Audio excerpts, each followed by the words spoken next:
சீக்கிரம்.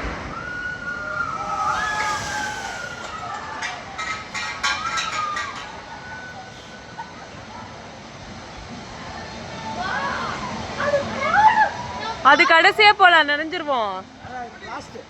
போயிட்டு கடைசியா போயிட்டு 2 பேரும் குத்தாட்டம் போய் ரெயின் டிஸ்பிளே போடுறோம். லிஃப்ட் லாக் பண்ணி லிஃப்ட் லிக்கா பண்றதுலே லிஃப்ட் இல்ல. சரி கீழே வச்சுக்கிறேன் கூட உனக்காக. ஆமா, உன் சரக்கு காலி பண்ணணும்னு முடிவு பண்றேன்.